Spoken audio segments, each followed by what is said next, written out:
Hello बच्चों, कैसे हैं आप लोग? First class. तो चले बेटा, आज के लेक्चर में हम लोग बहुत इंपॉर्टेंट टॉपिक पढ़ने जा रहे हैं, डिस्कस करने जा रहे हैं। न्यूटन्स सेकंड लॉ के कितने टाइप होते हैं, मीन्स कि types of the Newton's second law. तो ऑलरेडी मैं इसके पिछले वाले लेक्चर में ये बता दिया था बेटा कि न्यूटन का फर्स्ट लॉ क्या है, न्यूटन का सेकंड लॉ क्या है और न्यूटन का थर्ड लॉ क्या है। लेकिन वहाँ पर हम लोगों ने न्यूमेरिकल्स को भी नहीं लिया था, अभी थ्योरी एक्सप्लेन हो गई थी। अब यहाँ हम न्यूटन का सेकंड लॉ स्पेशल लेकर के आपको बताने जा रहे हैं कि न्यूटन के सेकंड लॉ पर कितने टाइप के क्वेश्चंस आते हैं और आप उनको कैसे सॉल्व करिएगा। P100 फिजिक्स में S D Pandey SDP sir. तो आइए शुरू करते हैं हम लोग। ओके बेटा, तो यहाँ पे हम लोग देखने जा रहे हैं clear concept of the solving numericals based on the Newton's second law. तो क्या है आइए देखा जाए। न्यूटन का सेकंड लॉ, जैसा कि हम लोग जानते बेटा कि न्यूटन का सेकंड लॉ होता ही क्या है, तो ऑलरेडी यह बात आप जानते हैं, पिछले लेक्चर में आप जरूर पढ़े होंगे बेटा, पढ़ चुके होंगे। तो ये आप बात जानते बेटा कि न्यूटन का सेकंड लॉ है क्या। न्यूटन्स का second law and some most important questions and numerical. तो बेटा न्यूटन का सेकंड लॉ क्या कहता है।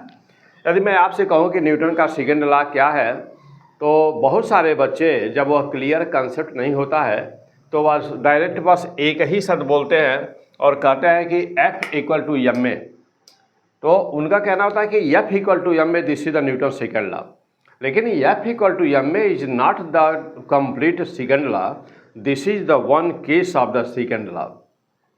अंडरस्टैंड दिस पॉइंट कैसे? तो already has been discussed. Okay बेटा, चलो सेकंड लॉ फिर यहाँ पर हम आपको बताने जा रहे हैं, एग्जाम्पल न्यूमेरिकल के साथ ही इसको बताने जा रहे हैं। तो सेकंड लॉ आप जानते हैं बेटा कि F जो एक्सटर्नल फोर्स होता है कहीं पर भी, वह delta P upon delta T होता है। यानी कि F external also you can write this F external equal to dP upon dt means the rate of change of linear momentum is directly proportional to the force F external force. Rate of change of linear momentum is directly proportional to the external force applied on it. Clear बेटा? तो अब जैसे मान लीजिए कि अभी आपने पूरी थ्योरी वाला, इससे पहले वाला लेक्चर नहीं पढ़ा बेटा, तो कोई बात नहीं है, वहाँ पर फर्स्ट लॉ थर्ड लॉ पूरा डिटेल दिया गया है। और यहाँ मैं अभी बहुत सारे वीडियो और बहुत सारे क्वेश्चन सामने करने जा रहा हूँ। तो जितना टॉपिक यहाँ पर बताया गया है ये पक्का जान लीजिए कि यह लेक्चर शुरू से लेकर के लास्ट तक देखिएगा बेटा, और इससे आपको इस वीडियो से ही केवल एक क्वेश्चन आपका फिक्स है। तो फिर आप आइए चलिए चलते बेटा। तो यह आपको याद होगा कि F एक्सटर्नल बराबर delta P by delta T होता है। ये लाइन आप अच्छी तरह से जानते हैं बेटा। और अब देखो F एक्सटर्नल बराबर डेल्टा, तो चाहे आप लिखिए डेल्टा P बाई dt या चाहे लिखिए कि F एक्सटर्नल को dP by dt means the rate of change of the linear momentum is called the external force means just equal to F external। अब जरा देखना बेटा, वहाँ पे P क्या है, तो P linear momentum है, यानी कि हिंदी में आप बोलते हो बेटा उसको रेखीय संवेग। और P बराबर क्या होता है, तो P equal to always mv। अब चलो बेटा आ जाओ। अब यहाँ पे जो केसेस पॉसिबल हो सकती हैं वो क्या हो सकती हैं। अब हम यदि देखो बेटा, यहाँ पर F एक्सटर्नल बराबर d बाई dt है ना, F is D by dt, और P का यदि मान रख दिया जाए तो P बराबर क्या होता है mv। तो यहाँ पे रख दिया हमने mv mass of the body and into the velocity of the body which is called linear momentum. अब 4 केसेज आर पॉसिबल, यानी कि 4 अवस्थाएं पे यहाँ पे हो सकती हैं। कौन कौन सी अवस्था हो सकती है बेटा, तो पहला केस हम लोग ले रहे हैं, देखो यहाँ पे।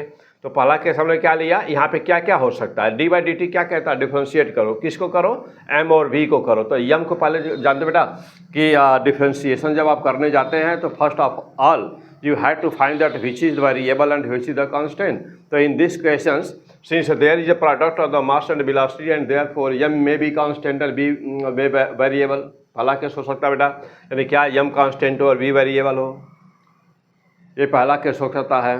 अब यदि ऐसा हुआ तो क्या होगा, यदि ऐसा हुआ बेटा तो क्या करोगे, तो F एक्सटर्नल इक्वल टू क्या बनेगा बेटा, F जो कांस्टेंट होता है जानते हो बाहर निकल जाता है, तो मास बाहर निकल गया।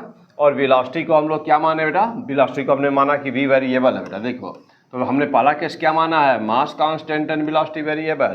तो जब वेलोसिटी वेरिएबल है तो dv बाई dt हो गया, means rate of the change of the velocity, and you know that is the that is the acceleration. अब सेकंड केस क्या हो सकता है बेटा? सेकंड केस हो सकता है कि v कांस्टेंट हो और m वेरिएबल हो। सेकंड केस पॉसिबल क्या हो सकता है बेटा? तो सेकंड केस या एक्सटर्नल बराबर डी बाई डी टी। देखो बेटा, अब यह वेलोसिटी को कांस्टेंट बोला, मास को वेरिएबल बता रहा है, तो बेटा यहाँ D M by D T हो गया, जो कांस्टेंट है वो बाहर आ जाएगा, तो बाहर ही आ गया वेलोसिटी, और मास को वेरिएबल बोला गया तो D M by D T हो गया। दो हो गए, दो केस पॉसिबल हो गए बेटा। चलो थर्ड पॉसिबल केस क्या हो सकता है? तो यदि m वेरिएबल है, मास वेरिएबल हो और वेलोसिटी बेटा मास वेरिएबल हो और वेलोसिटी वेरिएबल हो, यानी कि थर्ड केस क्या पॉसिबिलिटी है बेटा? कि दोनों वेरिएबल हैं। तब क्या होगा? तो बेटा जब दोनों वेरिएबल होंगे तो एफ एक्सटर्नल बराबर डी बाई डी टी, चूँकि दोनों वेरिएबल है बेटा, या मास भी वेरिएबल है और वेलोसिटी भी वेरिएबल है ना, दोनों वेरिएबल हैं। तो जब दोनों वेरिएबल हैं तो आप क्या कहोगे? Differentiation of product of two function. और जानते बेटा कि जब कहीं पर भी दो फंक्शन का आपस में प्रोडक्ट होता है और उसको हमको डिफरेंशिएट करना होता है तो कौन सा नियम लगाते हो? First into differentiation of second plus second into differentiation of first. तो अब देखिए वही नियम लगा दीजिए यहाँ पे। तो एफ एक्सटर्नल बराबर फर्स्ट, यानी कि फर्स्ट वैसे उतार देना है, वी सेकेंड वाले को डिफरेंशिएट कर दिया तो क्या बन गया? M D V by D T, plus second को ऐसे ही लिख देना होता है, फर्स्ट वाले को डिफरेंशिएट कर देना होता है बेटा, तो V D M by D T. अब यहाँ पर M D V by D T यह एक पार्ट हो गया बेटा, तो मास को पहले बाहर निकाला, वेलोसिटी के दूसरे को डिफरेंशिएट किया, फिर दूसरे को बाहर निकाला, पहले को डिफरेंशिएट कर दिया, और इसी को कहते हैं in general this is called as the equation of rocket बोलते हैं बेटा। अब यहाँ पर अभी एक और इक्वेशन आएगा जो मैं आगे बताऊँगा कि जब मास वेरी कर रहा होता है, रॉकेट के केस में मास वेरी कर रहा होता है, मास घट रहा होता है, कंटिन्यू बर्निंग हो रही होती है फ्यूल की, तो वेलोसिटी उसकी इन्हेंस कर रही होती है, बढ़ रही होती है, इंक्रीज कर रही होती है कंटिन्यूसली। तो ऐसे इक्वेशंस को कैसे सॉल्व करते हैं? लेकिन ये नीट में नहीं आएगा। ये क्वेश्चन जो भी बोला हूँ वह क्वेश्चन केवल IIT में पूछा जा सकता है बेटा, और IIT में भी, मेंस में नहीं, केवल एडवांस में। मेंस में भी वो क्वेश्चंस नहीं आते बेटा। चलिए अब यहाँ पर जो बेटा अगला पार्ट क्या हो सकता है कि m भी कांस्टेंट हो और v भी कांस्टेंट हो। चौथा केस यही संभव है। तो m भी कांस्टेंट हो बेटा, मास भी कांस्टेंट और वेलोसिटी भी कांस्टेंट। जब कभी ऐसा होता है तो एफ एक्सटर्नल की वैल्यू कितनी होती है? तो एफ एक्सटर्नल बराबर D P by D T होता है। F external equal to D by D T, M भी दोनों कांस्टेंट है, यह भी कांस्टेंट और यह भी कांस्टेंट। तो बेटा जब दोनों कांस्टेंट हैं तो पूरा का पूरा ये ब्रैकेट कांस्टेंट हो गया ना, एम और भी दोनों कांस्टेंट, यानी कि पूरा कांस्टेंट हो गया। तो D by D T of the constant that is the zero, यानी कि differential coefficient, you know that the differential coefficient of the constant is always zero. तो वह हमेशा क्या होता है? वह जीरो होता है। तो यह एक्सटर्नल बराबर क्या हो गया? जीरो।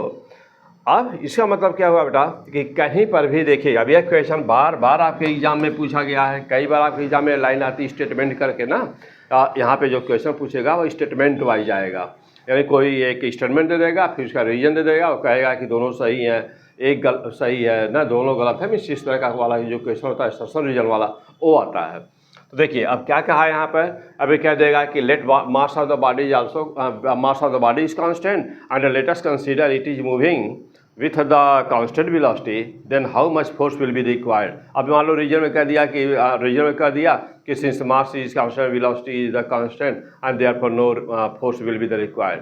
तो अब इसके विषय में ऐसा कोई क्वेश्चन बना दिया सर्सन रीजन का, अब आपको बताना पड़ेगा फोर्स ना, तो कौन सा स्टेटमेंट सही होगा। इस तरह से यदि क्वेश्चन बनाया जाए तो आप क्या करिएगा? देखो बेटा अब यहाँ पर फैक्ट क्या है, इसका स्टेटमेंट क्या है? No force will be required, किसी भी फोर्स की आवश्यकता नहीं होगी। No force will be required to move with constant speed, to move with the constant speed.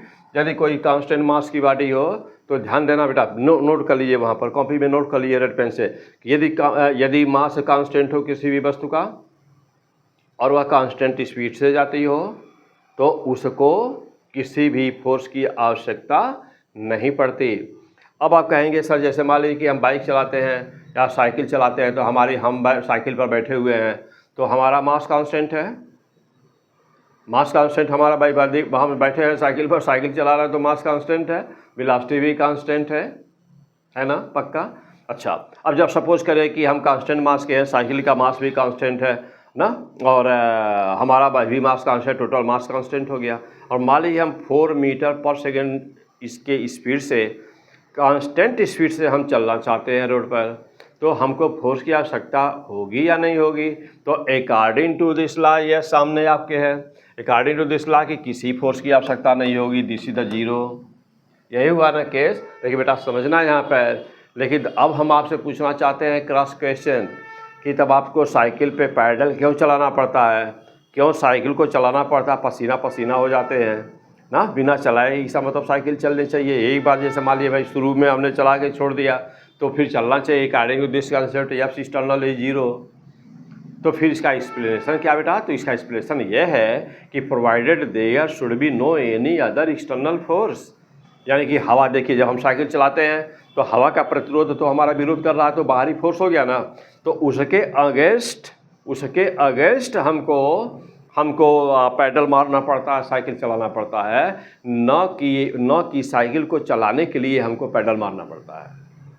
बात समझा बेटा? हाँ, ठीक। अच्छा, अब दूसरा यह है कि फ्रिक्शन है, तो यह तो आइडियल बात हो रही है ना कि हम वहाँ पे बात हो रही है कि जहाँ हमारी वेलोसिटी कांस्टेंट हो और मास भी कांस्टेंट हो। अब यहाँ पे हवा का प्रेशर क्या कर रहा है बेटा? हवा अपोज कर रहा है, हम साइकिल चला रहे हैं, हवा अपोज कर रही है।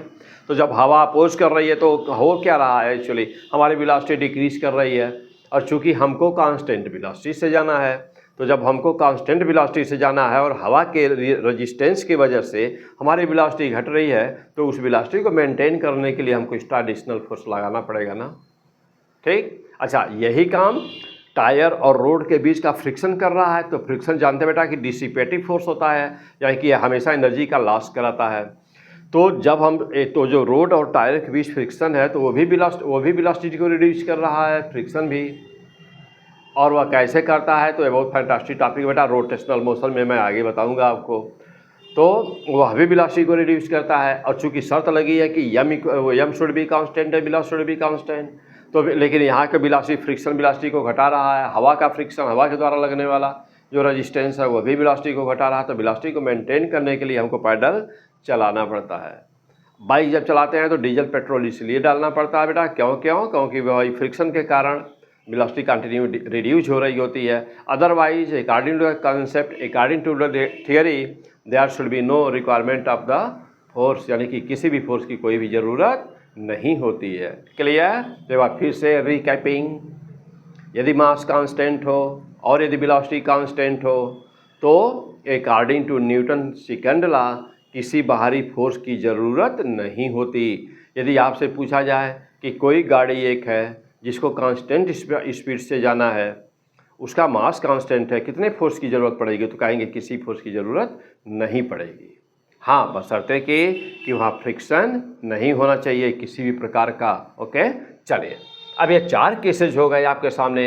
अब इन चारों केस पर, ओके बेटा, देखिए अब ये चारों केस पर आपके सामने अब हम लेने जा रहे हैं 1 बाई 1 सभी केस पर बेटा, 1 बाई 1 सभी केस पर अब हम लेने जा रहे बेटा न्यूमेरिकल्स एग्जाम्पल्स। तो सबसे पहला ही केस लेते बेटा। तो पहले केस में देखिए एग्जाम्पल आपके सामने यहाँ पे लिखा हुआ है, तो पहला ही केस लेते हैं। तो पहला केस कौन सा था कि मास कांस्टेंट है और वेलोसिटी वेरिएबल है। अब आपके सामने न्यूमेरिकल्स आएगा कैसा? तो आइए अब हम ये देखते हैं बेटा कि न्यूमेरिकल आपके सामने न्यूमेरिकल कैसा आएगा, और फिर हम सिखाते हैं आपको कि ऐसे क्वेश्चंस को कैसे एग्ज़ाम हॉल में सॉल्व करिएगा। ठीक, चलिए तो पूरा डिटेल कंसेप्ट हम देते हैं बेटा। और जब आपको चीज़ें याद हो जाती हैं तो देखिए हर एक आइडियल टीचर का काम होता है कि वह पहले जीरो से शुरू करे और पहुंचाए आपको बिल्कुल ही पीक लेवल पर, जहां आपको न्यूमेरिकल को सोचने की, समझने की, अपने आप उसको सॉल्व करने की क्षमता बढ़े। बात समझे बेटा? तो हम वही काम करते हैं कि आपको मैं बिल्कुल ही जीरो से सिखाना शुरू कर रहा हूँ कैसे करना है। हाँ, लेकिन आपको चैप्टर फिनिश होते होते आपकी लेवल वो हो जानी चाहिए, वीडियो को समाप्त होते होते आपकी लेवल हो जानी चाहिए। मान लीजिए तुरंत ही नहीं हो पाया बेटा, तो 1 दिन 2 दिन प्रैक्टिस करके, practice makes a man perfect, तो प्रैक्टिस करके अपनी स्पीड, सॉल्विंग स्पीड को बढ़ा देना है। अब जैसे मान लो हम एक लाइन आपको सिखाएंगे, तो आपको तो किसी को एक लाइन लिखना नहीं है एग्जाम में, एग्ज़ाम में आपको फास्ट मेन इक्वेशन को डायरेक्ट लेके उसे न्यूमेरिकल वैल्यू पुट करके के आंसर मारना है। आप कितना जानते हैं यह तो इम्पॉर्टेंट है ही, लेकिन आप कितना फास्ट सॉल्व करते हैं ये उससे भी इम्पॉर्टेंट है। हम जानते बहुत हैं लेकिन एग्ज़ाम हॉल में हम सॉल्व करके आंसर नहीं निकाल सके तो सब जानना न जाना सब बेकार हो गया। ओके बेटा, और यदि हम फास्ट सॉल्व करना जानते हैं बेटा तो हम अब वहाँ समय बचाएंगे, अपना टाइम बचेगा और उस टाइम में हम मैक्सिमम न्यूमेरिकल्स को सॉल्व कर लेंगे और वह भी न्यूमेरिकल को सॉल्व कर देंगे जो न्यूमेरिकल जल्दबाजी में या अदर स्टूडेंट हमारे कॉम्पिटिटर के से नहीं निकल रहा था। क्यों, हमको टाइम मिल जाएगा थोड़ा एक्स्ट्रा तो हम उसमें थोड़ा सा मेहनत करके वहाँ पे आंसर निकाल लेंगे। फिर आप आइए चलिए बेटा तो देखते हैं क्वेश्चंस क्या है।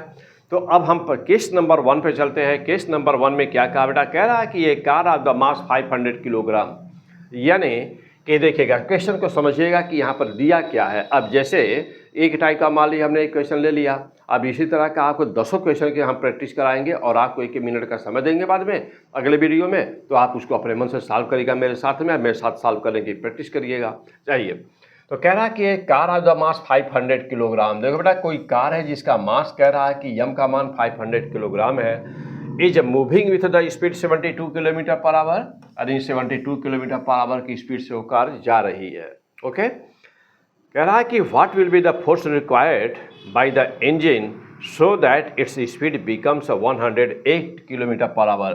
कह रहा है कि इंजन के द्वारा कितना फोर्स लगाया जाए, कि इंजन कितना फोर्स लगावे ना कि उसकी स्पीड 5 सेकंड में बढ़ करके, देख बेटा 5 सेकंड में स्पीड बढ़ानी है तो 5 सेकंड में उसकी स्पीड बढ़ करके 108 किलोमीटर पर आवर हो जाए। ओके, 5 सेकंड है बेटा, यहाँ पर किलोमीटर पर आवर है तो हमेशा यूनिट का ध्यान दिया जाता है। और यहाँ पर 500 किलोग्राम है। 3 चीज़ें आपको फटाफट नोट कर लीजिए कि एम कितना बेटा 500 किलोग्राम, इनिशियल वेलोसिटी कितना बेटा 72 kilometre per hour, final velocity कितनी होनी है 108 किलोमीटर पर आवर, कितने देर में होनी है 5 सेकंड में। यानी अब इस टाइप का कोई भी क्वेश्चन हो, कोई जरूर अपन नहीं कि कार ही दिया रहे, बस दिया रहे, ट्रक दिया रहे, कोई भी क्वेश्चन हो। ओके बेटा, चलिए, यानी कि जहाँ पर वेलोसिटी के बढ़ने घटने की बात हो रही होगी तो वहाँ पर आपके क्वेश्चन को सॉल्व करने का अप्रोच क्या होना चाहिए। समझो बेटा बिल्कुल जीरो से आप आइए, यम का मान कांस्टेंट है, वेलोसिटी चेंज हो रही है, ये बात तो क्लियर है, क्वेश्चन को देखते ही क्लियर हो गया बेटा कि मास कांस्टेंट है, वेलोसिटी चेंज हो रही है। तो डेल्टा वी बराबर क्या बेटा, डेल्टा वी बराबर क्या होता है जानते हो ना कि चेंज इन द वेलोसिटी, तो बराबर क्या हुआ V2 माइनस V1 हो गया। अच्छा, अब देखो बेटा V1 का मान कितना है, तो V1 का मान है 72 किलोमीटर पर आवर। ओके बेटा, तो 72 किलोमीटर पर आवर और 72 ये बेटा मीटर पर सेकंड में चेंज कर दो इसको, तो 72 किलोमीटर पर आवर बेटा 72 5/18 से मल्टीप्लाई कर दिया जाना बेटा। तो कभी भी ना किलोमीटर पर आवर दिया गया हो तो 5/18 से यदि मल्टीप्लाई कर दीजिए ना तो मीटर पर सेकंड में तुरंत उसकी वैल्यू आ जाती है। तो बेटा तो यहाँ पर मल्टीप्लाई कर दिया तो V1 का मान आ गया कितना, तो V1 की वैल्यू आ गया बेटा 20 मीटर पर सेकेंड, ये V1 की वैल्यू आ गई। ऐसे ही V2 की वैल्यू निकाला तो V2 में क्या था 108 था, तो V2 में 108 इंटू 5/18 किया बेटा और यहाँ पे हो गया 6 आया और 5 इंटू 6 यानी कि 30 मीटर पर सेकेंड हो गया। तो एक वैल्यू आई 20 मीटर पर सेकेंड, दूसरी वैल्यू आई 30 मीटर पर सेकेंड। अब आइए जब देखा जाए और आगे बेटा चलते हैं।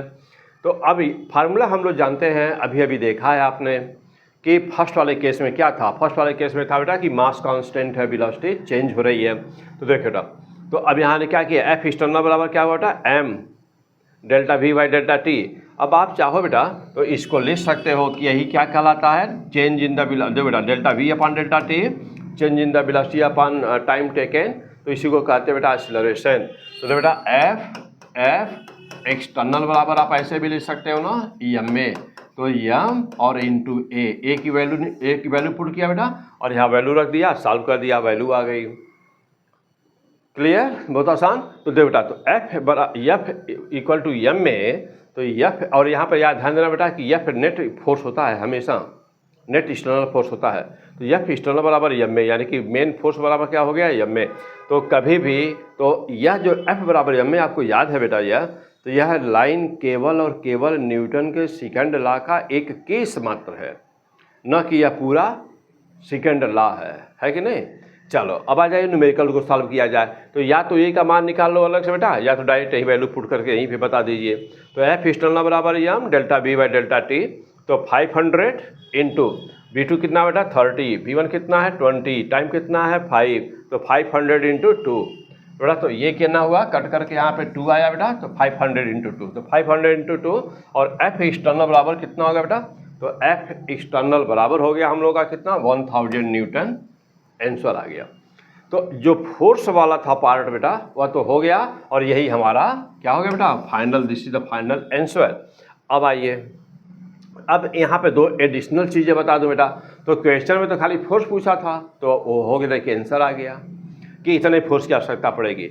अब लेकिन अब यहाँ पर इसी से लिंक दूसरे क्वेश्चन से क्या है, तो यहाँ पर बहुत ही इम्पॉर्टेंट बेटा, इसी क्वेश्चन में बहुत ही इम्पॉर्टेंट है कि let you have to find let work done also has to find. मान लो बेटा कि आपको वर्क डन भी निकालना होता कि इंजन ने कुल कितना काम किया, यदि ये भी बताना होता इसी क्वेश्चंस में, तो आप पहले वाले से तो फोर्स निकाल देते। अच्छा, दूसरे वाले अब लाइन से बेटा अब यहाँ पर कह रहा है कि इंजन को कितना काम करना पड़ेगा। अब सवाल ये है कि इनिशियल वेलोसिटी दी हुई है V1, फाइनल वेलोसिटी दिया है V2, और आपको बताना है कि इंजन ने काम कितना किया। अब आप क्या करेंगे इसके लिए, तो बहुत ही आसान है। अब यह नहीं है कि फोर्स इंटू डिस्प्लेसमेंट करें तभी हमारा वर्क निकलेगा।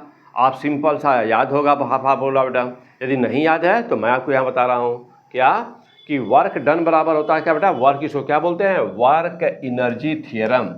तो वर्क एनर्जी थियरम क्या कहता है बेटा कि कहीं पर भी किसी भी बॉडी पे किया गया वर्क, किसी भी बॉडी पर किया गया वर्क उसके अंदर काइनेटिक एनर्जी में चेंज के बराबर होता है।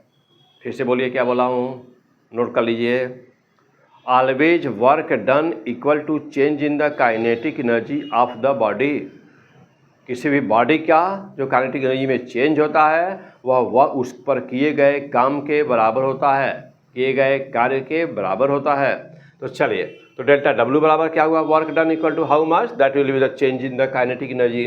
तो half mv² minus half mu² final kinetic energy minus initial kinetic energy. Half m दोनों में कॉमन बेटा बाहर निकाला तो हाफ mv² माइनस u²। तो अब यह हमेशा ही जब भी कभी भी वेलोसिटी और वर्क का सवाल आवे तो वर्क, ये जो वर्क एनर्जी थियरम आपको याद रहना चाहिए। अच्छा, अब जैसे मान लीजिए नहीं याद होगा तो क्वेश्चन फंस जाएगा, क्वेश्चन फंस जाएगा और तब सॉल्व करना मुश्किल हो जाएगा। तो आप केवल P100 फिजिक्स पर ही बने हुए हैं, कंटिन्यू यदि आप लेक्चर बेटा P100 फिजिक्स के सारे वीडियोस को देख रहे हैं तो फिर मज़ा आ जाएगा, आपका कोई रोक नहीं सकता बेटा, 100% नंबर फिजिक्स में आएगा। और यदि सौभाग्यशाली हैं कि गोरखपुर में रहते हैं या गोरखपुर आके पढ़ सकते हैं तो SDP सर क्लासेज मैंने अभी जस्ट लॉन्च किया बेटा। जब मैं श्री चैतन्य विजयवाड़ा में अभी था, वहाँ से वापस आया हूँ तो गोरखपुर में थोड़ा मोड़ा कहीं पढ़ाया हूँ, और उसके बाद सब छोड़ करके अब देखिए फिर से मैं अपना स्टार्ट कर दिया हूँ SDP सर क्लासेज। इसी बोर्ड पर यह क्लासरूम है जहाँ वीडियो मैं शूट करता हूँ बेटा। तो यहाँ जहाँ वीडियो शूट होती है ना, तो ये हमारा क्लासरूम भी है। तो यहाँ पर बच्चे बैच स्टार्ट हो गया है, बच्चे पढ़ रहे हैं। अभी दाऊदपुर चौराहे पर हम लोग बिल्डिंग ले ली है बेटा, वहाँ शिफ्ट करेंगे, लेकिन अभी हमारे बच्चे जो यहीं पर स्टार्ट हो गए हैं, तो पढ़ाई चालू हो गई है। तो नीट 2025 का स्पेशल बैच स्टार्ट हो गया बेटा। और एक हम नया बैच अभी स्टार्ट करने वाले हैं 4 नवंबर से, 4 नवंबर से, जैसा कि आपको इससे पिछले वीडियो में पता होगा। तो 4 नवंबर से बेटा हो सकता है 1-2 दिन और आगे से शुरुआत हो, लेकिन आप हमसे फ़ोन नंबर है बेटा, फ़ोन नंबर अभी आगे मिलेगा, वीडियो में है, अभी मैं बता दूंगा। तो आप हमसे उस फ़ोन नंबर पे व्हाट्सएप पे या कॉल करके ज़रूर संपर्क करें डिटेल में, इंतज़ार मत करिए ना बेटा। और कहीं पर भी है, कहीं भी आप ये वीडियो देख रहे हैं तो आप अपने फिजिक्स को यदि सुधारना चाहते हैं बेटा तो ये मेरी गारंटी है, 100% बिलीव करिए, क्योंकि 20-22 साल पढ़ाया हूँ बेटा, कई हज़ार डॉक्टर MBBS कई हज़ार बनाया हूँ गोरखपुर शहर में। क्लियर बेटा? तो इसलिए बिल्कुल ही कंफ्यूज मत होइएगा, बिल्कुल ही किसी मिस गाइड में मत आइएगा, बिल्कुल ही मैं बता रहा हूँ। और बिल्कुल ही इधर उधर यहाँ वहाँ यदि देख लीजिए कि वहाँ टीचर इनसफिशियंट है ना, तो अब टीचर के विषय में हम कुछ बोल नहीं सकते, लेकिन ये है कि आप अपना कैरियर का निर्माता खुद हैं, आपको खुद सोचना चाहिए मुझे क्या करना चाहिए। अब ऐसा ना हो कि मैं ऐसा क्यों बोल रहा हूँ बेटा, इसलिए मैं बोल रहा हूँ कि ये अच्छा नहीं है कि आप 1 साल 2 साल बर्बाद करके अनुभव लें। बल्कि कैसे लोगों का बर्बाद होता है। तो मेरे अनुभव से आप ये सीखें ना, ये नहीं ज़रूरी है कि यहाँ अपना 2 साल बर्बाद करके आपको आगे वहाँ कि नहीं जाना चाहिए, सर के पास जाके पढ़ना चाहिए था। उस बर्बादी को बचा करके पहले आ जाएं ताकि आपका 2 साल बर्बाद हो करके न वो अनुभव मिले कि नहीं जो सर कह रहे थे वो सही है। ओके बेटा, तो फिर हम चलते हैं टॉपिक पर बेटा। तो डेल्टा डब्ल्यू बराबर हाफ एम, तो बेटा हो गया। यहाँ पे वर्क डन बराबर क्या हुआ, change in the kinetic energy. तो बेटा अंडरलाइन कर दिए, रेड पेन से घेर दीजिए, लाइन कभी न भूले। ओके, चलिए अब थोड़ा आगे बढ़ते हैं। तो डेल्टा डब्ल्यू बराबर कितना बेटा, हाफ। देखो बेटा, अब यदि इसका मतलब ये हुआ कि काइनेटिक एनर्जी में चेंज को यदि हम लोग निकाल देना तो वर्क डन ऑटोमेटिक आ गया।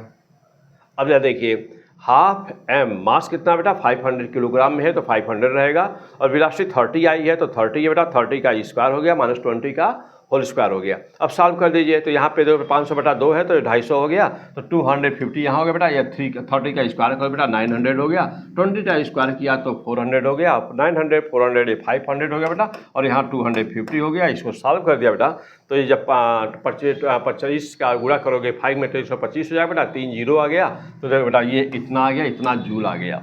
यानी कि इसको कैसे लिख सकते बेटा, तो डेल्टा डब्ल्यू बराबर 1.25 इंटू 10⁵ जूल्स। तो बेटा this is the work done, यानी कि इस क्वेश्चन में वर्क डन पूछा होता बेटा, तो देखिए आपने वर्क डन निकाल दिया। अब ये स्पेशल वीडियो नीट के लिए बच्चों के लिए बिल्कुल एकदम से नीट के बच्चों के लिए बेटा, और जानते हो कि नीट का जो क्वेश्चन होता है और जो आईटी मेंस का क्वेश्चन होता है वो दोनों पैटर्न एक ही होता है, बहुत मामूली डिफरेंस होता है बेटा। चलो बेटा, तो डेल्टा डब्ल्यू बराबर कितना हो गया 1.25 इंटू 10⁵ जूल्स हो गया। अब यहाँ पर फिर देखो बेटा कि let you have to find power, यानी बेटा देखो यहाँ पर यदि आपको पावर भी बताना होता इस क्वेश्चन में, देखो बेटा यदि आपको पावर भी बताना होता तो क्या करते, तो let you have to find power also, then जानते हो बेटा कि P बराबर W/T होता है, यानी कि पावर बराबर क्या होता है बेटा, देखो यहाँ पे तो क्या है यह पावर, तो पावर बराबर क्या होता है P बराबर W/T, यानी कि वर्क डन अपॉन टाइम। तो work done upon time P बराबर 1.25 इंटू 10⁵/5। ओके बेटा, तो पावर कितना हो गया P बराबर, बेटा 5 से इसको काट दीजिए तो 25 आ जाएगा, 25 और 10⁻³ बेटा ना, 2 जीरो से मल्टीप्लाई कर दिया है, हट 2 जीरो ले लिया है इसमें, तो देखो बेटा आ गया 25 इंटू 10⁻³, तो 25 इंटू 10⁻3, तो this is the power, this is the answer. Okay बेटा, तो यानी कि हमने क्या निकाला, तो अब देखिए एक ही क्वेश्चन में 3 क्वेश्चन है। एक क्वेश्चन क्या था, पहला पार्ट में क्या बेटा कि वर्क डन कैसे निकालोगे, दूसरे पार्ट में क्या था, पहले वाले में क्या था फोर्स कैसे निकालोगे, दूसरे में क्या था वर्क डन कैसे निकालोगे, तीसरे में क्या था पावर कैसे निकालोगे। क्लियर, मज़ा आ गया। तो हाँ बेटा बिल्कुल ऐसे ही, फिजिक्स बहुत ही आसान है बेटा, बहुत ही आसान है, बस आते अच्छी तरह थोड़ा सा सीख लीजिए तो फिजिक्स में बहुत मज़ा आता है बेटा, बहुत ही आसान है। नंबर लेना यहाँ से ना, तो बिल्कुल घबराने की बात नहीं है, बस हमारे पास आए ताकि मैं आपको पढ़ा पाऊँ, रहेंगे मेरे पास तभी तो मैं पढ़ाऊँगा आपको। अब नेट पर है, कभी पढ़ते होंगे कभी नहीं पढ़ते होंगे, कभी वीडियो देखते होंगे कभी नहीं देखते होंगे। और ऑफलाइन क्लास में क्या बेटा, SDP सर क्लासेस में यहाँ पर क्या है, ऑफलाइन क्लास में क्या बेटा कि आपको डेली आना पड़ेगा, आपकी मजबूरी होगी, अदरवाइज हम आपको थोड़ा सा बता देंगे कैसे डेली आया जाता है ना। हाँ, तो आपको डेली आना पड़ेगा, डेली काम करके दिखाना पड़ेगा, डेली मेरे साथ क्वेश्चन सॉल्व करना पड़ेगा, डेली आपकी कॉपी देखूंगा, आपको आ रहा है कि नहीं आ रहा है ये सब देखूंगा, तो आएगा क्यों नहीं, सीखेंगे क्यों नहीं। ओके, तो चलिए, तो आवाज़ बेटा और आगे बढ़ते हैं। तो ये क्वेश्चन हो गया हम लोग का। अब है ये हम चलते बेटा, अब इसी में हम लोग दूसरे वाले ला पर चलते हैं, देखते हैं अभी दूसरा वाला ला क्या कहता है बेटा। चलिए, तो अब देखिए, तो पहला वाला तो हो गया बेटा, ये पहला वाला हो गया, फर्स्ट वाला तो हो गया कि जब मास कांस्टेंट था वेलोसिटी वेरिएबल थी। तो यहाँ पर एक क्वेश्चन था बेटा, ये वाला जो एग्जाम्पल था वो उस पहले वाले केस का था। अब 2 नंबर में क्या कर रहा है, अब हम वहाँ पे चलते हैं, ध्यान देना बेटा, अच्छी तरह से नोट करते जाएगा सारी भी चीज़ें। वीडियो तो आपके पास है ही, लेकिन कॉपी में नोट बनाना बेटा बहुत जरूरी, इंपॉर्टेंट बातों का। चलिए, अब देखो बेटा, अब कह रहा है कि यदि वेलोसिटी कांस्टेंट हो और मास वेरिएबल हो। अब देखो बेटा, यह जो पहला वाला है ना जो क्वेश्चन, यानी कि पहला वाला जो केस बेटा उससे ज़्यादा इम्पॉर्टेंट ये वाला केस है, 2 नंबर वाला, यानी कि वेलोसिटी कांस्टेंट होती है और मास बदलते हैं। और यहाँ पर केवल इसी केस पर हम यहाँ पे 50 क्वेश्चन में, अभी अब 50 क्वेश्चन बेटा अभी मैं तुरंत आपको बना दूँ, फटाफट, है ना, तुरंत अभी बना के दूँ। लेकिन अब फिलहाल यहाँ 50 क्वेश्चन मैं उसी टॉपिक पे नहीं बनाने जा रहा हूँ, हम एक क्वेश्चन करके दिखा रहे बेटा। जब न्यूमेरिकल वाला एपिसोड फिर लूँगा बाद में, तो हाँ हम 2-4 क्वेश्चन 10 क्वेश्चन करा देंगे वहाँ पर अलग से अगले वीडियो में। तो फिलहाल अभी यहाँ समझिएगा कैसे हो रहा है। कौन सा केस हम लोग देखने जा रहे हैं बेटा? 2 नंबर केस कि वेलोसिटी कांस्टेंट है और मास वेरिएबल बेटा, वेलोसिटी कांस्टेंट, मास वेरिएबल, और इस पर बेस्ट जो है न्यूमेरिकल से आपके सामने है। अब क्या कह रहा है बेटा, इसमें तो जानते ही अभी पढ़ चुके हैं कि एफ सिस्टम ऑफ डी/dt अपन mv होता है बेटा। तो वेलोसिटी कांस्टेंट है तो वेलोसिटी बाहर निकाल लिया, बाहर निकाला dm/dt। dm/dt को क्या कहते हैं बेटा? रेट ऑफ चेंज ऑफ मास। लिख लो बेटा, न लिखे हो तो लिख लेना ना, ये पहले वीडियो में सब पढ़ा चुका हूँ तो इसलिए यहाँ शॉर्ट में बता रहा हूँ बेटा। dm/dt तो क्या कहते हैं इसको कि rate of change of mass. तो rate of change of mass कहते हैं बेटा। चलिए अब आइए थोड़ा सा क्वेश्चन देखा जाए बेटा कि सेकंड का क्या है, सेकंड टाइप का क्या बेटा। चलिए अब यहाँ पे क्वेश्चन और बगल में इसका सलूशन है बेटा। चलिए अब आ जाइए इधर देखिएगा। क्वेश्चन में क्या रहा बेटा, बहुत ही इंपॉर्टेंट क्वेश्चन, लिखिए कॉपी में लिख दीजिए बेटा, आज का डेट डाल करके लिख दीजिए कि very very important question. P100 physics नाम वहाँ कॉपी में लिख दो बेटा, और वहाँ क्वेश्चन का सलूशन लिख दीजिए और लिखिए कि वेरी वेरी इंपॉर्टेंट क्वेश्चन। चलिए क्या कह रहा है यहाँ पर, कह रहा है कि ए वाटर जेट पानी की धारा, a water jet is striking on a wooden block. कह रहा है बेटा कि यहाँ पर डायग्राम भी होगा नीचे। चलिए डायग्राम इधर है बेटा, आइए। तो कह रहा है बेटा यह वाटर जेट है और ये एक ब्लॉक है, लकड़ी का ब्लॉक है जिसका मास है 20 किलोग्राम। तो कह रहा है क्वेश्चन में कि ये water jet is striking on a wooden block ना, हॉरिजॉन्टली, यानी कि लकड़ी का ब्लॉक रखा हुआ है, जिस पे रखा हुआ है ब्लॉक वह सरफेस स्मूथ है। तो लकड़ी का एक ब्लॉक है, सरफेस जिस पे रखा हुआ स्मूथ है, पानी की धारा उस ब्लॉक के ऊपर गिर रही है और कितने मीटर पर सेकंड से गिरे बेटा? चलिए देखिएगा। तो हॉरिजॉन्टली विथ स्पीड, हाँ ध्यान देना बेटा, यहाँ पे पानी की धारा की speed means the speed of the water jet is also 5 metre per second given, and now you have to and now it is also given that diameter of the water pipe का diameter 6 centimetre है बेटा। यानी कि जो पानी जो fireman देखते हैं ना, आग बुझाते हैं लोग, तो बहुत ज़्यादा ऐसा क्वेश्चन आता है इस पर। तो वह जो पाइप है उसका डायमीटर दिया हुआ है बेटा, देखिए यहाँ पे डायमीटर दिया हुआ है 6 centimetre.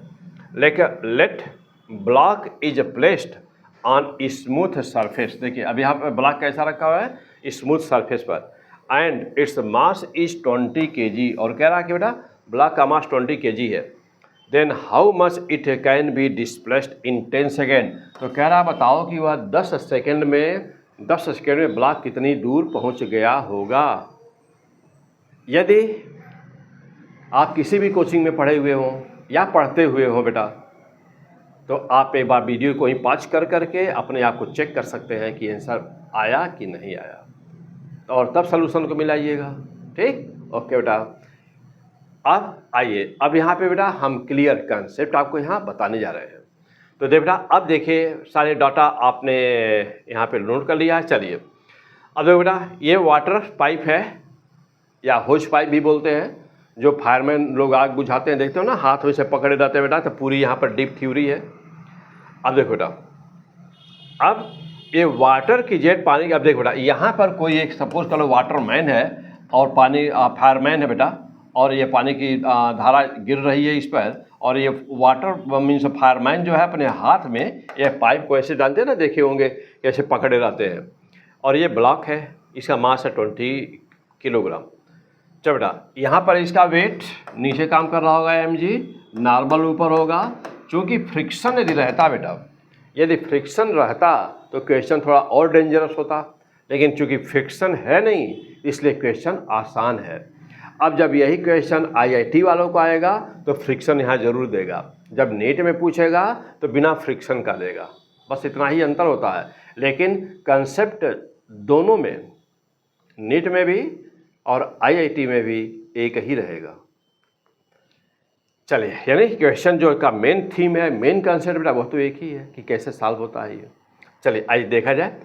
Force exerted by the water jet, यानी कि यह जब पानी की धारा इस पर गिरेगी ब्लॉक के ऊपर, तो यह ब्लॉक पर कितना फोर्स लगाएगा।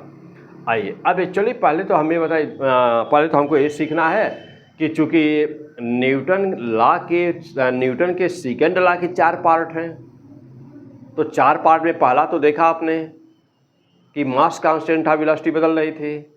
अब दूसरा कांस्टेंट पे उल्टा है, वेलोसिटी कांस्टेंट है, मास बदल रहा है। तो हम पहले तो ये समझें कि क्या यह सेकंड पार्ट वाला क्वेश्चन है, क्या यह न्यूटन के सेकंड लॉ का सेकंड पार्ट इस पे लागू होगा। तो 99% नीट का स्टूडेंट इसको समझ ही नहीं पाएगा कि यह सेकंड लॉ का कौन सा पार्ट है।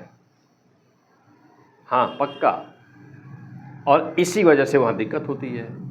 यदि इतनी बात समझ में आ जाए कि यह सेकंड लॉ का सेकंड पार्ट है, तब तो कुछ है ही नहीं क्वेश्चन में। चलिए फिलहाल अब हो क्या रहा है, कैसे आप सोचेंगे बेटा कि यह कौन सा पार्ट है। अब यहाँ पे देखिएगा, जो भी मास था यहाँ ब्लॉक का, मास में तो कोई परिवर्तन ब्लॉक के है नहीं। इसके ऊपर ब्लॉक के ऊपर हमको तो ब्लॉक के ऊपर कितना फोर्स है यही बताना है ना। तो ब्लॉक के ऊपर हर सेकंड मास गिर रहा है कि नहीं, गिर रहा है। वाटर की जेट, पानी की धारा मास पर उस ब्लॉक पर सेकंड न गिर रही है, और वह कांस्टेंट रेट से भी गिर रही है। हर सेकंड गिर रही है और कांस्टेंट रेट से गिर रही है। इसका मतलब कि कांस्टेंट रेट से गिर रही है, DM change in the mass, और कितने देर में गिर रही है, डीटी। तो क्या हो गया, डीएम बाई डीटी। यही है rate of change of mass. Clear. अब जैसे फॉर एग्जाम्पल, जैसे मान लीजिए कि एक बाल्टी रह जाए, बकेट, और बारिश हो रही हो, और हमको बताना है कि वह जो उस पर बाल्टी में जो वाटर भर रहा है बारिश से, वह टेबल पर कितना फोर्स लगा रहा है, force exerted by the water of the bucket. अब हमको ये देखना होगा कि dt टाइम में कितना किलोग्राम पानी कलेक्ट हुआ है, वाटर कलेक्ट कितना किलोग्राम हुआ। अब मान लिया आप कहिए dt समय में dm मास कलेक्ट हुआ है, तो what is the rate of the collecting of the mass, यानी कि what is the rate of the change of the mass, that is dm by dt। और किस स्पीड से गिर रहा है, speed should be constant, that is the v। तो force कितना लगाया उस बकेट ने टेबल पर, F एक्सटर्टेड यानी कि कितना फोर्स लगा। तो F इक्वल टू v का मान कांस्टेंट है। जैसे वाटर की रेनिंग 2 मीटर पर सेकेंड से टकरा रही है, तो v कांस्टेंट हो 2 मीटर पर सेकेंड।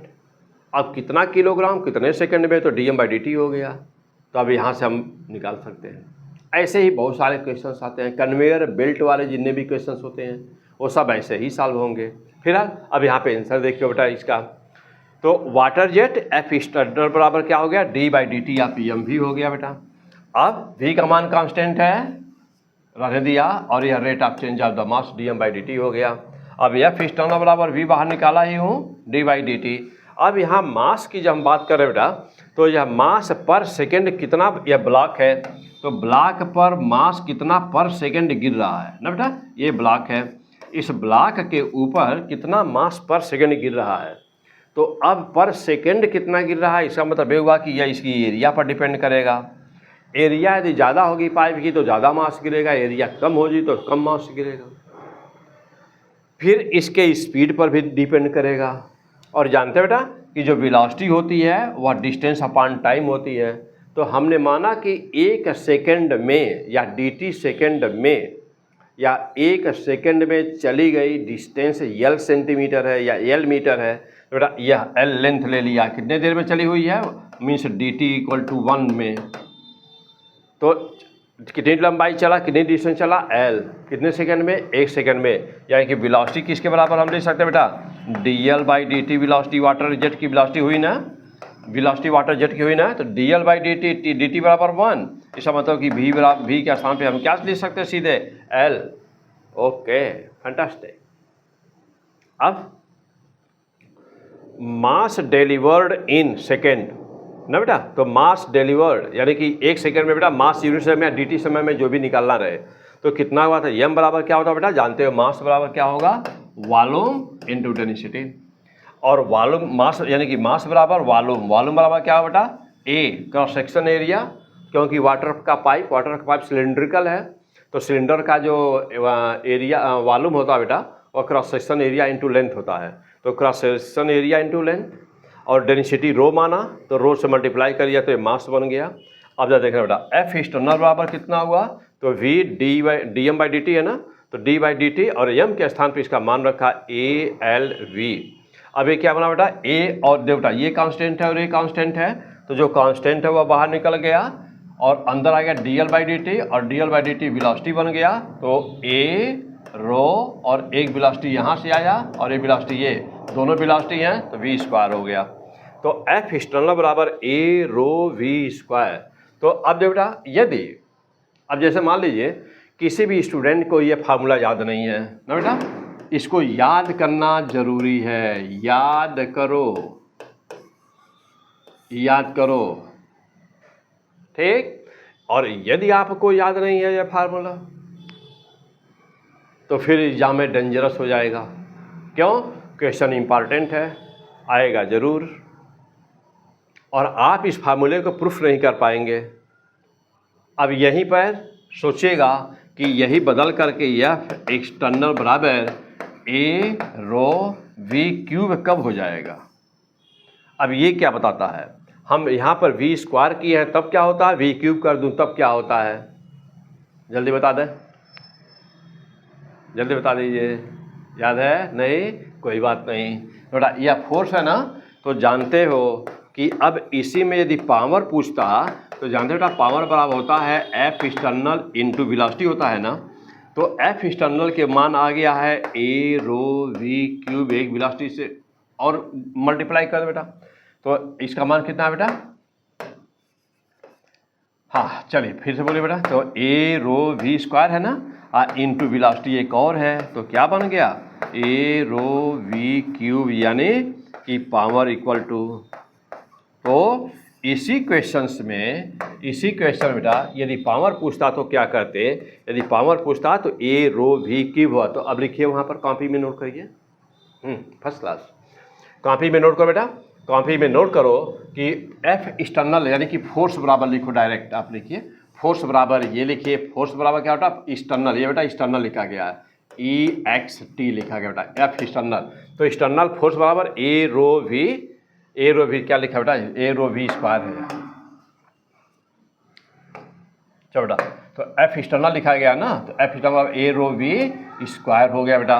अच्छा फिर पावर बराबर क्या हुआ, ए रो वी क्यूब, तो कब स्क्वायर रहेगा और कब पावर रहेगा, तो फोर्स वाले में इक्वेशन में ये वी स्क्वायर होगा और पावर जब निकालना होगा बेटा तो ये वी क्यूब होगा, याद रखना, काफी में नोट कर लिए। चलिए आगे बढ़िए, अब आगे बेटा देखिए, अब चूंकि फोर्स आपको इस क्वेश्चन में निकालना था तो आपने लिखा कि ए रो ना बेटा, आपने लिखा कि ए रो वी स्क्वायर। अब आ जाइए, अब देखो बेटा डायमीटर कितना है 6 सेंटीमीटर, मास कितना है 20 kilogram, mass of the block ना बेटा, तो मास of the block you know देखो बेटा, तो मास ऑफ द ब्लॉक यानी कि m बराबर 20 किलोग्राम में तो दिया ही है, वेलोसिटी कितनी है 4 मीटर पर सेकेंड। अब चलो बेटा, तो पाई आर स्क्वायर यानी कि क्या है फार्मूला हम लोगों का, एफ एक्सटर्नल बराबर हिसाब साफ देखे हो ना बेटा, देखिए यहाँ पर है ए रो वी स्क्वायर, तो देखो बेटा अब जानते हो ए के स्थान पे क्या रख दूँ, पाई आर स्क्वायर, क्यों, क्योंकि सर्कुलर पाइप है ना, सर्किल का जो एरिया होती है क्या होता है पाई आर स्क्वायर, तो pi r square into rho into v square, तो पाई आर का मान 6 सेंटीमीटर डायमीटर था तो उसका आधा रेडियस हो गया, 3 × 10⁻², इसका स्क्वायर कर दिया, इंटू रो का मान जानते बेटा कि वाटर की डेंसिटी जो होती है वह 1000 किलोग्राम पर क्यूबिक मीटर होती है, तो याद रखिएगा दिया नहीं रहता है, एग्जाम में दिया नहीं रहेगा, तो यह 10⁻³ किलोग्राम पर क्यूबिक मीटर है डेंसिटी होती है वाटर की, इंटू वी स्क्वायर, तो वी का मान कितना बेटा 4, तो 4 का होल स्क्वायर। अब आया कितना एफ एक्सटर्नल बराबर पाई इंटू 3 × 10⁻² का होल स्क्वायर यानी कि 9 × 10⁻⁴ इंटू 4 का होल स्क्वायर बेटा 16 हो गया, 16 × 10⁻³ हो गया। तो अब तो बेटा अब यहाँ पे 16 है और इंटू 9 है तो 144 हो गया बेटा। तो 116 इंटू 9 यानी 144 इंटू पाई हो गया। और यहाँ पर 10 पावर माइनस 3 है और माइनस 4 है तो यहाँ पर मल्टीप्लाई करें बेटा तो ये आ गया 10 पावर माइनस 1 आ गया बेटा। यहाँ 10 पावर माइनस 1 आ गया बेटा, ये प्लस है और माइनस है तो 10 पावर माइनस 1 आ गया। सॉल्व कर दीजिए अब इसी को बेटा। तो 144 इंटू 3.14 144 इंटू 10 पावर माइनस 1 है बेटा। तो 10 पावर माइनस 1 है, इनसे मल्टीप्लाई करके सॉल्व कर दीजिए तो देखिए कितना आता है बेटा। हाँ मल्टीप्लाई कर दीजिए, मल्टीप्लाई करके और इसकी वैल्यू निकाल लीजिए।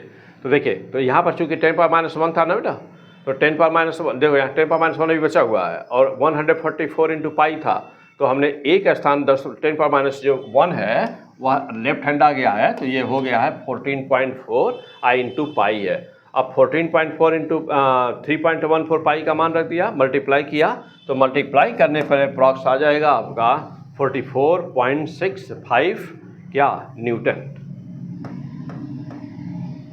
तो 44.65 न्यूटन। तो आपने फोर्स निकाल दिया। अब इतना काम हो गया कि वाटर की जेट ब्लॉक के ऊपर पड़ रही है तो ब्लॉक पर कितना फोर्स लग रहा है ये आपने निकाल दिया। ठीक, पक्का फार्मूला याद हो गया। एफ स्टर्नल बराबर ए रो वी स्क्वायर, अंडरलाइन कर लीजिए। अब यही न्यूमेरिकल आया एग्जाम में ना तो पक्का आप गलत कर देंगे, कर देते, देंगे नहीं देते। अब नहीं गलत करेंगे, क्यों? क्योंकि ये फोर्स वाला फार्मूला याद रखना बहुत ज़रूरी है। यदि पहले से याद था तो द बेस्ट, यदि नहीं है याद है बेटा नो प्रॉब्लम, आज याद हो गया। ऐसे वीडियो देखेंगे बेटा P100 फिजिक्स पे तो आपको सारी चीज़ें एकदम क्रिस्टल क्लियर हो जाएंगी। फिर और आगे हम बढ़ते हैं। अब बेटा अब यहाँ पे ये तो बात आ गई कि एक्सटर्नल फोर्स कितना लगेगा। अब कह रहा है कि now how much mass displaced. अब इस क्वेश्चन में पूछा है कि वह फोर्स लगने के बाद मास कितना दूर जाएगा। चलिए इस पे आते हैं। तो now how much mass displaced. अब चलते बेटा। तो अब ये है मास, ये है ब्लॉक, ये है ब्लॉक और कह रहा है कि वाटर जेट इस पर पड़ रही है, सरफेस स्मूथ है। तो इसमें अब हम ये देखें कि यहाँ कंसेप्ट क्या है। जब मास इस पर बेटा एफ एक्सटर्नल मास जब इस पर पड़ रहा है तो यह एक्सीलरेशन प्रोड्यूस होगा, ए बराबर यह बाई एम। चूँकि यहाँ फ्रिक्शन फोर्स एफ आर नहीं लग रहा है, फ्रिक्शन होता तो थोड़ा सा क्रिटिकल न्यूमेरिकल और होता तो कोई बात नहीं, तब कैसे निकालते हैं। तो अभी ए बराबर एफ बाई एम केवल निकाले बेटा, उस समय निकालते ए इक्वल टू एफ जो एक्सटर्नल आया है माइनस एफ फ्रिक्शन फोर्स निकालते बटा एम कर देते, बस इतना ही अंतर है। तो बेटा इतना ही अंतर, यदि फ्रिक्शन होता तो आप एक्सेलरेशन ऐसे निकालते। नोट कर लो बेटा, यदि फ्रिक्शन है इस सवाल में तो ए बराबर क्या करो बेटा एफ एक्सटर्नल करिएगा जो निकाला हुआ है और उसमें से माइनस एफ आर कर दीजिएगा अपन एम कर दीजिएगा। चलिए तो फिलहाल अब यहाँ फ्रिक्शन नहीं है तो आ जाइए सीधे डायरेक्ट इस पर आ जाइए। तो ए बराबर एफ बाई एम, तो ए बराबर एफ बाई एम 44.65 अपन 20 कर दिए बेटा, डिवीजन करके सॉल्व कर दीजिए। तो एक्सेलरेशन की वैल्यू अप्रॉक्सीमेटली आ गई 2.23 मीटर पर सेकेंड स्क्वायर। कैलकुलेशन कर लीजिएगा बेटा, हमने अप्रॉक्सीमेट कर दिया है जल्दी में। तो 2.23 मीटर पर सेकेंड स्क्वायर कैलकुलेशन चेक कर लीजिएगा। हो बेटा नोट कर, फिलहाल अभी आंसर जल्दी नोट कर लीजिए, आप अपना गुणा भाग बाद में करते रहिएगा। चलिए अब देखो बेटा, अब यस बराबर कितना हो गया, डिस्टेंस बताना है आपको। जहाँ थोड़ा डिस्टेंस यस का फार्मूला होता है UT plus half eighty square. तो यस बराबर यूटी, यू का मान 0 पर लेके ब्लॉक रेस्ट में था ना तो यू का मान 0 है तो ये 0 हाफ ए टी स्क्वायर। तो हाफ ए का मान 2.23 और 10 सेकेंड में टाइम दिया था, 10 सेकेंड में कितना दूर जाएगा तो आपने 10 का स्क्वायर कर दिया यहाँ पर। अब यस बराबर जो बेटा अब फिर से कर दिए, सॉल्व कर दिए उसी को। तो 10 का स्क्वायर करेंगे 10 का स्क्वायर करेंगे तो दैट विल बी 100। तो 2.23 इंटू 100 अपान 2, 1/2 है ना बेटा, तो अपान 2 और आ गया कितना 111.5 मीटर। तो 111.5 metre, therefore the displacement will be 111.5 metre and this is the fantastic answer of the second question. तो अब बेटा तो यहाँ पर अब हम देखा हम लोगों ने बेटा कि इस टाइप का यदि कोई भी क्वेश्चन होगा तो आप कैसे उसको सॉल्व करिएगा। ठीक बेटा, चलिए और आगे बढ़ते हैं अगला पॉइंट। चलो बेटा अब जब देखिएगा, अब नाउ द थर्ड केस, तो मोस्ट इम्पॉर्टेंट यहाँ पर देखिए तो थोड़ा सा कुछ इन्फॉर्मेशन भी आपके लिए है। फॉर ऑनलाइन स्टडी, ऑनलाइन के लिए बेटा तो जैसे कि आप यूट्यूब पर वीडियो आप देख रहे हैं, तो ऑनलाइन के लिए सब्सक्राइब P100 फिजिक्स बेटा। यह देखिए यहाँ पे लिखा हुआ मस्त फर्स्ट क्लास, क्या लिखा बेटा, सब्सक्राइब P100 फिजिक्स। यदि आप चैनल को सब्सक्राइब ऑलरेडी कर चुके हो बेटा तब फिर मत करिएगा, दोबारा करने की ज़रूरत नहीं है। लेकिन आप देखिए यदि ना किए हो सब्सक्राइब तो आप ज़रूर सब्सक्राइब चैनल को करिएगा। कमेंट में आप वीडियो पर अपना व्यू ज़रूर दीजिएगा, हर वीडियो को लाइक ज़रूर किया करिए और कमेंट ज़रूर में करके बताइए कि आप देखे रहे हैं या नहीं। चलिए, और हो सके तो अपना नाम भी बताएं और कहाँ से हैं आप, अपने विषय में थोड़ा इंट्रोडक्शन भी दें ताकि हम आपको यदि एडिशनल कुछ भी दे सकें तो आपको आपका व्हाट्सअप नंबर दे करके मैं उस पर आपसे कॉन्टैक्ट में रहूँगा और आपको कुछ इंपॉर्टेंट चीज़ें एक्स्ट्रा भी प्रोवाइड करूँ। आपके सिलेक्शन में मैं जो भी मदद कर सकता हूँ और मैं कर सकूँ। फिलहाल ओके, तो यह ऑनलाइन स्टडी के लिए बेटा P100 फिजिक्स, यदि आप यहाँ गोरखपुर में नहीं है, बाहर है कहीं, और यदि आप गोरखपुर में बेटा तो फॉर ऑफलाइन यानी कि क्लासरूम प्रोग्राम यहीं पर इसी डिजिटल बोर्ड पे पढ़ाई होती है बेटा। तो यहाँ पर तो SDP सर क्लासेस और यहाँ फ़ोन नंबर बेटा है मेरा, यहाँ आप नोट कर लें, नंबर नोट कर लें अपनी कॉपी में, 8840361243। आप ये मेरा व्हाट्सअप नंबर भी है तो आप इस पर हमको कभी भी कॉल कर सकते हैं, व्हाट्सअप कर सकते हैं। और SDP सर क्लासेस में फ़ीस और बैचेज और टाइम हर चीज़ का आप इंफॉर्मेशन ले सकते हैं। फिलहाल okay, come on the point. चल बेटा, तो अब थर्ड केस है क्या, तो न्यूटन लॉ का बेटा थर्ड केस है कि now the third case, F external बराबर क्या होता है, F एक्सटर्नल बराबर m dv/dt plus v dm/dt के सभी देखा है हम लोगों ने पीछे। अब यहाँ पे बेटा कह रहा है कि एक कोई रॉकेट है ना बेटा, कह रहा है कि एक कोई रॉकेट लॉन्चर है, ए रॉकेट लॉन्चर ना बेटा, कह रहा है कि एक कोई rocket launcher is ready to launch and its mass is so much. क्या बेटा कि एक कोई जो सैटेलाइट को पहुंचाता है स्पेस में तो वह रॉकेट लॉन्चर बोला जाता है उसको। तो एक कोई रॉकेट है जो सैटेलाइट को लॉन्च करने वाला है, ओके, और उसका मास, टोटल मास यानी कि टोटल मास बेटा 4 × 10³ किलोग्राम है। It has to launch with the constant acceleration 20 metre per second square, यानी कि इसको रॉकेट को 20 मीटर/सेकंड² के एक्सेलरेशन से स्पेस में जाना है। What should be rate of the burning of the fuel, तो कह रहा है कि जो इसमें फ्यूल भरा हुआ है वह कम से कम मिनिमम, उसका minimum rate of the burning of the fuel क्या होना चाहिए।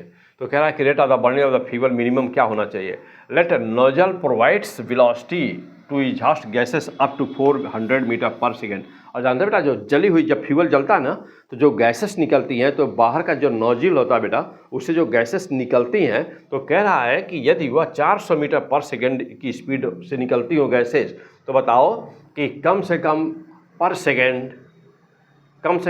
सेकेंड कितना फ्यूल जलना ज़रूरी होगा ताकि वह इसको सफलतापूर्वक उड़ जाए, ऊपर उठ जाए और 20 मीटर/सेकंड² का एक्सेलरेशन उसको प्रोवाइड कर सके। आ जाइए, अब देखो बेटा इसका सोल्यूशन देखिए थोड़ा सा। कह रहा है कि mass of the rocket equal to 4 × 10³ kilogram, this is given in your question.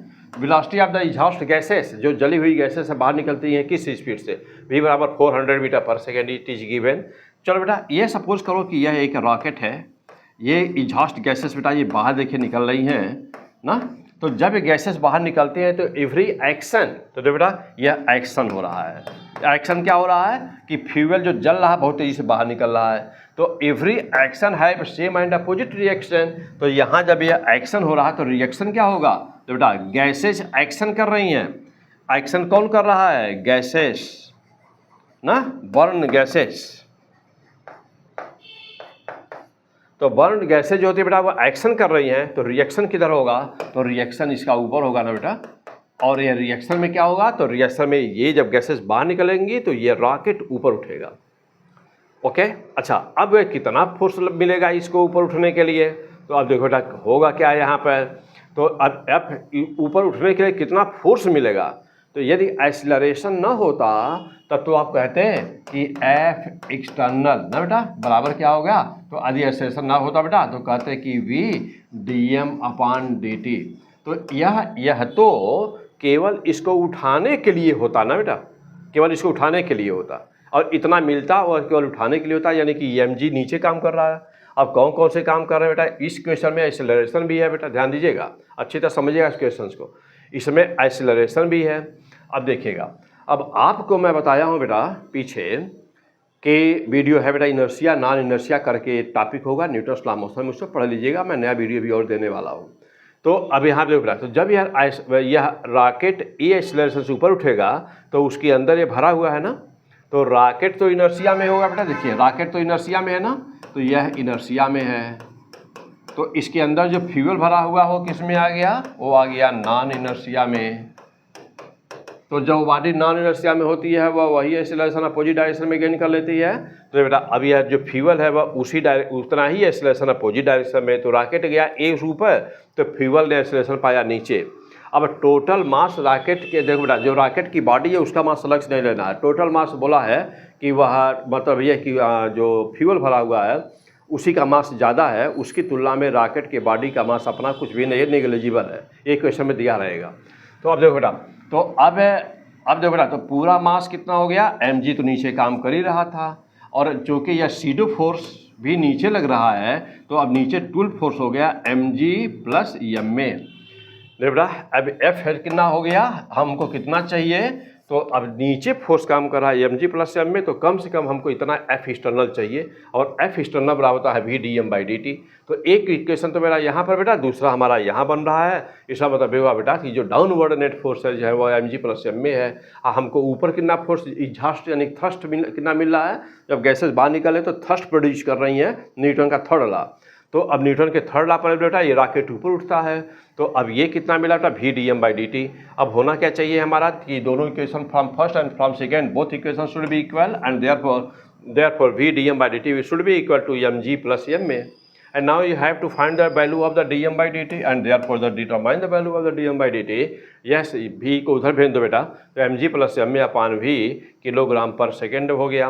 अब dm/dt what should be the rate of the burning of the fuel, dm/dt तो बेटा m का मान रखा 4 × 10⁻3, g का मान रखा 10 प्लस m का मान 4 × 10⁻3 इंटू एक्सेलरेशन कितना बेटा 20, अब अपान 400 डिवाइड करो बेटा, तो dm/dt इक्वल टू 4 × 10⁻3 सारी वैल्यू रहे बेटा, ये 4 × 10⁻3 बाहर कॉमन ले लिया, और अंदर यहाँ 10 बचा, वहाँ 20 से 30 हो गया 30, और नीचे है 400 कट गया, 0 0 से कैंसिल किया बेटा, 3/40 हो गया, और 1 0 यहाँ लिया बेटा तो 40 हो गया, 40 से कट गया, और यहाँ पर आ गया 2 0 ऊपर है और बचा है 3, यानी कि dm/dt वाव कितना आ गया बेटा 300 किलोग्राम पर second. This is the fantastic answer. हो गया बेटा, तो फर्स्ट क्लास। तो चलिए अब देखना, अब देखो बेटा, अब क्या करा कि this is the minimum rate of the burning of the fuel then rocket can be launch, यानी कि कम से कम इतना 300 किलोग्राम पर सेकेंड का यदि फ्यूल जलेगा तभी रॉकेट ऊपर उठेगा। ओके, क्लियर हो बेटा। तो इस वीडियो इस लेक्चर को थोड़ा सा यहाँ पे क्वेश्चन को एक बार फिर से रिपीट कर लीजिए बेटा, बहुत ही सिंपल। ये पॉइंट क्लियर हो गए, ये पॉइंट क्लियर हो बेटा।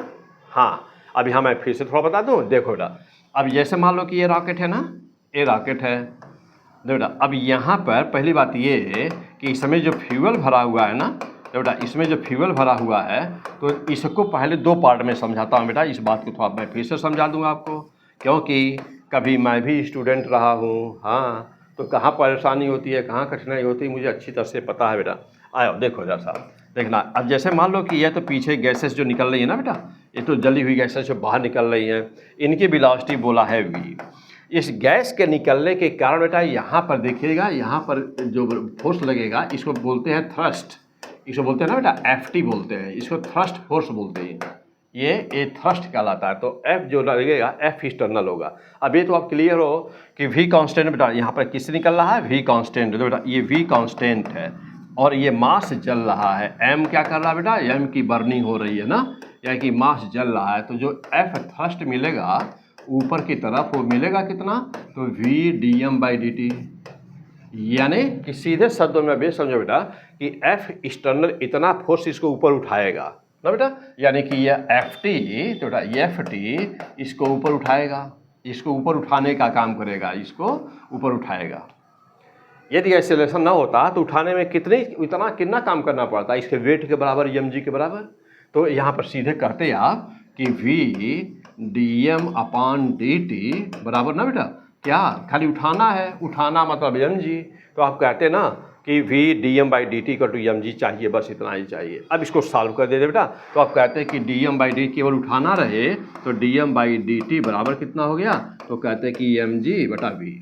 अब अंडरलाइन करो बेटा ये लाइन ना, कि minimum rate of the burning of the fuel to launch to leave the pad of the launching station, यानी कि रॉकेट को पैड छोड़ने के लिए कम से कम कितना चाहिए, बर्निंग चाहिए, इतना चाहिए।